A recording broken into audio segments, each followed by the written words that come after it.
Welcome to another edition of All Things Rome. I'm Doug Walker, and our guest today, our city manager, Sammy Rich. And Sammy, I guess we're here today to talk primarily about Christmas, long before Christmas this year. Yes, good morning, Doug, and it's a pleasure to be on the show today to talk a little bit about the American Recovery Plan Act money. Yeah, ARPA for short, and it's a gift of 11 point something million dollars for the city of Rome. Yes. As a recovery from COVID, and this is the ARPA funds are second generation. You had the CARES Act. CARES Act, that's which correct. was initially funding from the Trump administration. When the administrations changed in Washington, we moved to the ARPA funds, and this is a gift of $11.5 million. But like any other gift from the federal government, it comes with strings attached, and trying to figure out exactly what those strings are and who the puppeteer is an ongoing challenge, isn't it? That is correct, and that's a great way to put it. And regardless of your political persuasion, the reality for us at the city, we get these grant dollars in hand, and then as city manager, it's my job to figure out, okay, exactly what are we going to do with the grant money? How are we going to spend it? And then how are we going to be able to track and to be in a good position to when the audits roll around that we can say we followed all the program guidelines. And so sometimes it's a daunting task. And program guidelines are not always, they're not always issued at the same time the money's issued, and they do tend to change from week to week and perhaps day to day. Well, we're still waiting on final guidance as it would have it. So who knows? Maybe we'll get that eventually. Well, let's hope so. Sammy, tell us a little bit about how you formulated a plan. Sure. To allocate these funds before we get into actually looking at some of the potential budget items. Sure. So for us, it was really a staff exercise, and we are very fortunate with the city that we've got some exceptional employees, and so our finance director Tony Reinhardt, our community development director Miss Becky Fox, they were key in really getting together and taking the lead on a lot of this. And of course, it's an exercise all hands on deck. And so quite frankly, we've looked at any available area within the city government that we could use this money. And so just as any project, anytime we can leverage outside dollars to what we're doing with our local tax dollars, I consider that a win. And so this is another example of that. So we really took an effort to go out and put together what can we do, where can we bolster areas, are there some new things that we could work on, and then is there a better way for us to fund something so that we're not having to pay it out of our general tax dollars. And so that's really our exercise.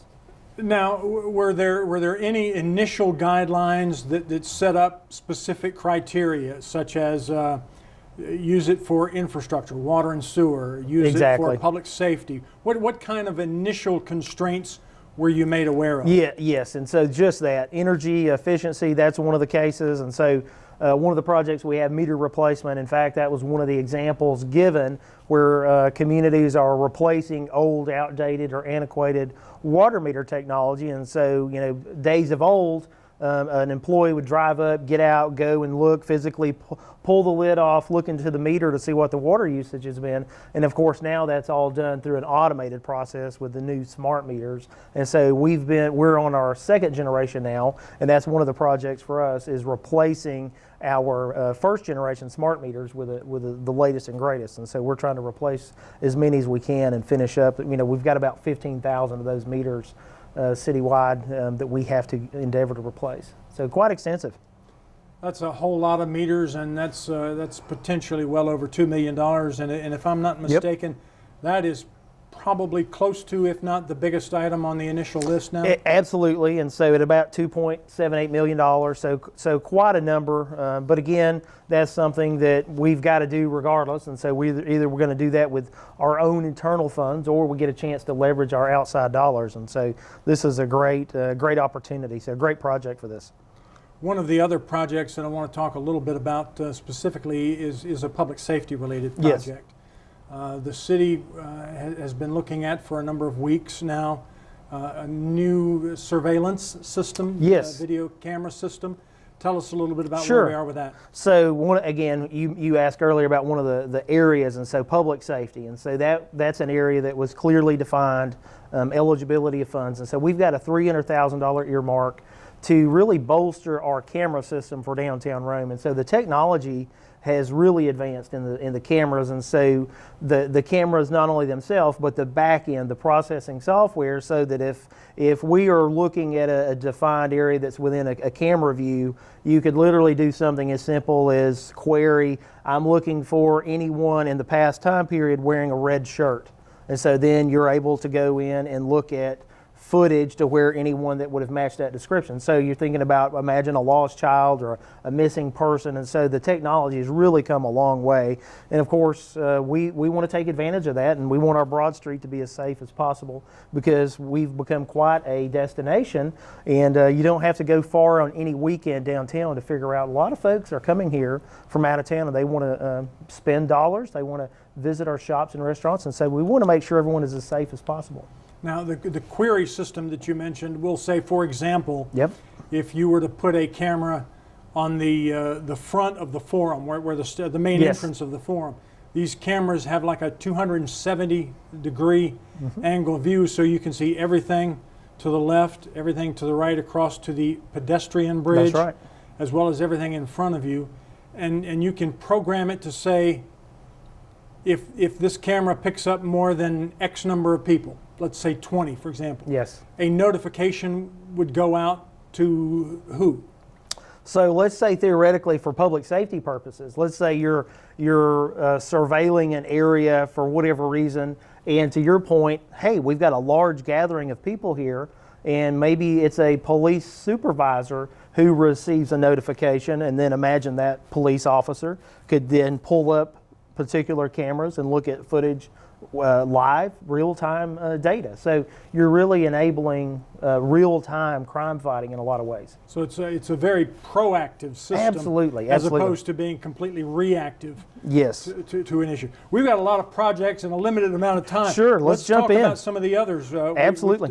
One of the ones that's been talked about a lot has been a housing incentive, $1 million set Yes, aside there. yes, and so you guys probably know our city commissioner, Wendy Davis, was appointed to head up a housing committee. So for the last 3 years, we've really been talking a lot about what's it going to take to see more single family, multifamily, just in general, more residential growth for our community. And so we've had a housing committee that's been running. We held a couple of housing summits, and so actually where we brought in some outside expertise, and so we've studied housing extensively. And so one of the recommendations, or some of the recommendations that came out of our housing committee, is what you see on the list, and that's a $1 million earmark. And so the idea is to devise a way to incentivize development. And so the whole goal was whether it be some type of infrastructure reimbursement, so that if I'm a developer and I'm coming to this community and I'm going to build a house, there's about a $3,400 charge to buy a water and sewer meter. And so one of the thoughts was, okay, could we cover the cost of that type of infrastructure? And so the other side of the equation and the recommendation was just simply looking at, could we do an incentive if this person's gonna bring this product, if they're gonna build X number of units, they would get X number of dollars as an incentive. And so there's been some ebb and flow with the rules and the understanding. And again, as we talked a little earlier, not having the final rules yet has really complicated the housing incentive greatly. And so that's one of those areas we've talked about it greatly. We've yet to spend any dollars out of that account. And so we're continuing to take the wait and see approach. But in the meantime, you may have noticed there's a whole lot of interest in development in Rome. My theory is just conversations have simply led a lot of folks to come here that haven't otherwise been to Rome and think about building here.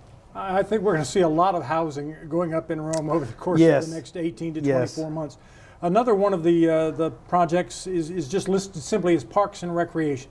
Parks Yes. are such a huge part of the Absolutely. quality of life in Rome and Floyd County. How are we going to improve parks? So there is an extensive list, and so you guys know our Parks and Rec division, they do a great job. We have a joint agreement with Floyd County with Parks and Recreation that we've been working out of a number of years.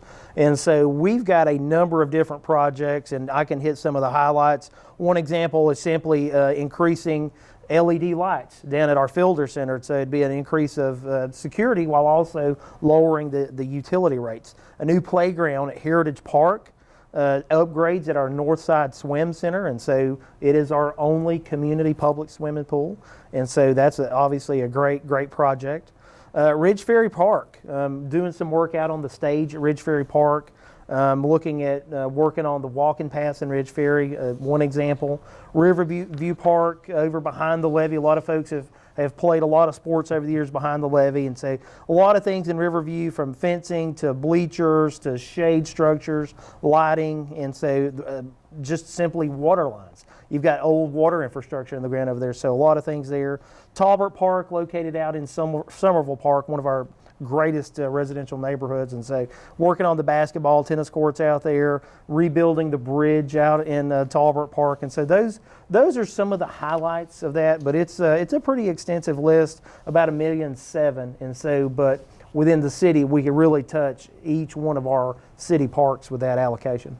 Land bank development projects Yes. is another thing. Becky Fox has done just a magnificent job. Absolutely. With the land bank over the last couple of years. They've returned over $2 million to the property tax rolls. That's always a help. Yes. How will they benefit from this? So just if I can briefly talk about land bank. As a city government or as a county government, it's very restrictive in terms of how we can deal with real estate, how we dispose of real estate, how we acquire real estate. You compare that to a land bank authority. A land bank authority has a lot of latitude, basically as though they can operate as any private developer. And so their number one purpose is to take non-producing property. So if you can think of that worst property that ultimately was sold on the steps of the courthouse, but it didn't sell, someone ends up with these, and those properties get brought into the county with what's called the sheriff's deed.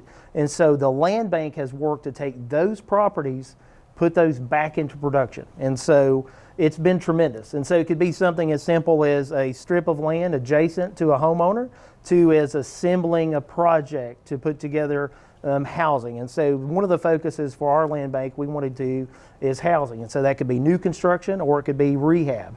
And so the $1 million will allow that group to continue all the good work they're doing, which again, at the end of the day, it's building our community, it's building our tax base, and it's removing dilapidated structures that no one, quite frankly, wants in their neighborhood.